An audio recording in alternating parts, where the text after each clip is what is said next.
علیہ فان، جو بھی ہے اس کو فنا ہے، بقا صرف اللہ کی ذات کو ہے۔ یہاں کسی نے بھی بیٹھ نہیں رہنا، ہم سب نے اپنی اپنی باری پہ شہر خاموشاں کو آباد کرنا ہے، اور یہ سانسوں کی مالا کب ٹوٹ جائے، موتی خاک میں مل جائیں، یہ ہم میں سے کسی کو کوئی خبر نہیں۔ آپ جانتے ہیں جب گنتی الٹی شروع ہو جائے تو نتیجہ زیرو پر جلدی آ جاتا ہے۔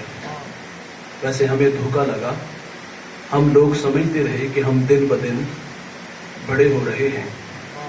بڑے نہیں ہوتے دوست، ہم دن بدن چھوٹے ہو رہے ہیں۔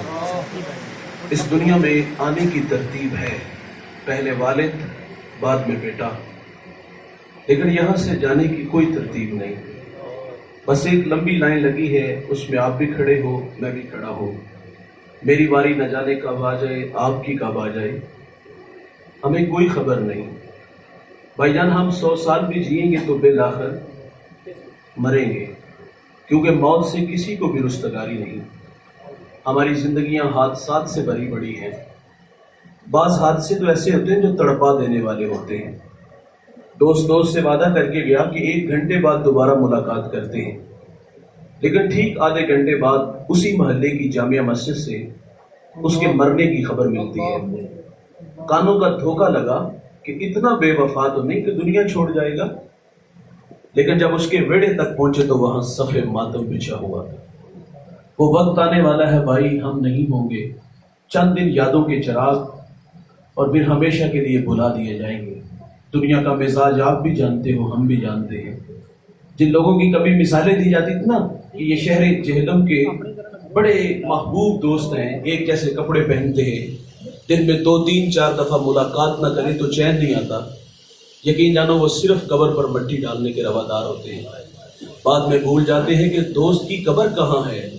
بھائی جان، من مٹی کے نیچے آپ نے جانا ہے، میں نے جانا ہے، حساب آپ نے دینا ہے، حساب میں نے دینا ہے۔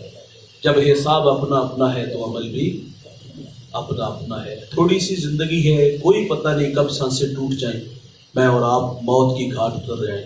نبی رحمت صلی اللہ علیہ وسلم اصحاب کے جرمٹ میں تھے، ارشاد فرمایا کہ ایک شخص، بلکہ اللہ کے حبیب کا یہ فرمان سنی، پھر میں بات کو آگے بڑھاتا ہوں۔ حضور صلی اللہ علیہ وسلم صحابہ سے فرماتے ہیں، زندگی اور موت کے بارے میں تمہاری رائے کیا ہے؟ ایک صحابی نے عرض کیا، حضور فجر کی نماز پڑھی ہے، پتہ نہیں اللہ تعالیٰ ظہر کی نماز پڑھنے کی مہلت دے کہ نہ دے۔ فرمایا لمبی امید ہے۔ فجر سے ظہر دورانیہ کتنا ہے بھائی؟ 8 سے 9 گھنٹے۔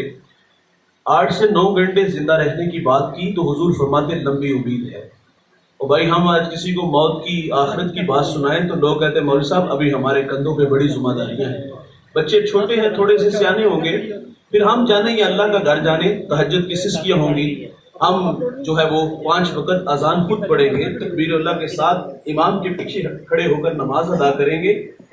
یہ باتیں ہم کرتے ہیں۔ ہم نے یہ بھی کہا کہ مسجد کی صفائی ستھرائی ہمارے کندھوں پہ سمیت میرے کوئی دعویٰ کر سکتا ہے کہ میں مرضی سے سانس کو نیچے بھی لے کے جاؤں گا اور مرضی سے اوپر بھی لے کے آؤں گا؟ اور ہم نے منصوبہ بندی 15 سال کی بنا کے رکھی ہے یاد، کہ پھر ہم جانے یا اللہ کا گھر جانے، جو ایک سانس کا بھی مالک نہیں، وہ 15 سال کا اتنی لمبی امید لگائے بیٹھا ہے۔ میرے نبی نے فرمایا یہ لمبی امید ہے صحابی۔ عرض کی ایک صحابی نے اور نے، حضور ظہر پڑی ہے، پتہ نہیں اثر نصیب ہو کہ نہ ہو۔ فرمایا لمبی امید ہے۔ ایک عرض کرتے ہیں اثر پڑی ہے، پتہ نہیں مغرب نصیب ہو کہ نہ ہو۔ انہوں نے اس لیے کہا تھا اس میں وقت تھوڑا ہوتا ہے، تو فرمایا لمبی امید ہے۔ ایک عرض کرتے ہیں مغرب کی رکعت پڑی ہے، پتہ نہیں دوسری نصیب ہو کہ نہ ہو۔ کریم آقا صلی اللہ علیہ وسلم فرماتے صحابہ میں محمد تو کہتا ہوں کہ ایک طرف سلام پھیرا ہے، پتہ نہیں دوسری طرف سلام پھیرنے کی مہلت ملے کہ نہ ملے۔ جو موت ہے بھائی جان وہ اس قدر قریب ہے۔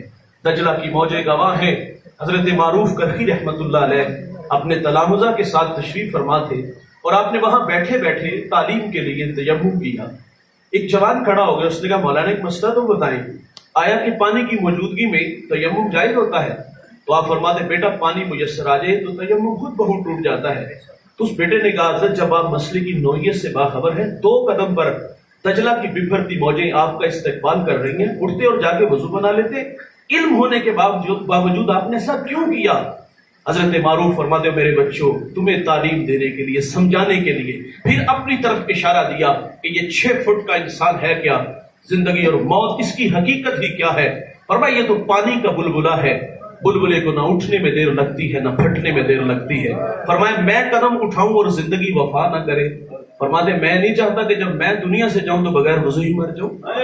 بھائی جان جو احتیاط کی راہوں پہ قدم رکھتے ہیں ان سے عمل کی راہیں نہیں روٹتی، اور جو زندگی شترے بے مہار کی طرح گزارتے ہیں، من مانی کرتے ہیں، پھر ان سے عمل کی راہیں بھی روٹ جاتی ہیں۔ ہم نے اپنے اسلاف کو پڑھا ہے زندگی کتنی محتاط تھی ان کی۔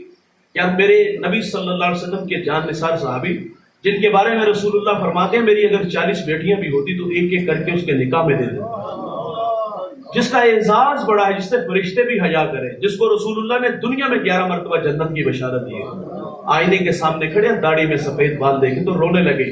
کسی نے کہا حضرت کیا ہوا؟ کہا موت کی نشانی آ گئی ہے، لیکن عثمان نے بھی قبر کی تیاری نہیں کی۔ وہ آخرت کے معاملے میں کس قدر فکر مانتے، ہم تو بے نیاز پائیں گے۔ حضرت عمر رضی اللہ تعالیٰ عنہ نے ملازم رکھا، 23 لاکھ مربع میل کے حاکم ہیں، جن گلیوں سے گزرتے ہیں شیطان رستہ بدل لیتا ہے۔ آقا فرماتے میرے بعد اگر کوئی نبی ہوتا تو یہ جوان ہوتا۔ ملازم رکھ لیا، میں ملازم رکھوں یا آپ ملازم رکھیں، ہم دیہات کے رہنے والے ہیں، ہمارے دیہاتوں میں کھیتی باڑی کے لیے، جانوروں کو چارہ ڈالنے کے لیے، گھر کی چوکیداری کے لیے ملازم رکھا جاتا ہے۔ جو 23 لاکھ مربع میل کا حاکم ہے ملازم کیوں رکھا؟ کہ وہ رات کو پاؤں دباتا تھا کہ نہیں او بھائی، اس کا کام کیا تھا؟ اس کو ماہانہ تنخواہ اس بات کی ملتی تھی کہ تو نے آنا ہے، اور کنڈا کھڑکا کے صرف اتنا کہنا ہے عمر موت کو نہیں ہوا۔ وہ آتا پیغام دیتا چلا جاتا، زندگی کی بہاریں لیل و نہار کروٹیں بدلتے رہے۔ الاختصار ایک دفعہ آیا، جو ماہانہ اس کا بنا اس کی ہتھیلی پہ رکھا، کہا بھائی آج کے بعد نہیں آنا۔ کہا حضرت میرے آنے میں کوئی کوتاہی ہوئی؟ کہا ایسی کوئی بات نہیں۔ کہا موت کا کھٹکا جاتا رہا؟ کہا بھیا اسی طرح برقرار ہے۔ کہا پھر تھوڑی سی وضاحت دے دو، چھٹی کیوں دے رہے ہو؟ تو حضرت عمر فاروق رضی اللہ تعالیٰ عنہ داڑھی پکڑتے ہیں اور اس میں سے ایک سفید بال کو الگ کرتے ہیں۔ فرمایا اب تو نے کیا موت یاد کروانی ہے؟ یہ سفید بال ہی مجھے چین نہیں دے رہے۔ یہ جو داڑھیوں میں سفید بال آتے ہیں نا دوست، یہ موت کی نشانی ہے۔ یاداشت جب کمزور ہونا شروع ہو جائے سمجھ لو کہ موت کا وقت قریب آ گیا ہے۔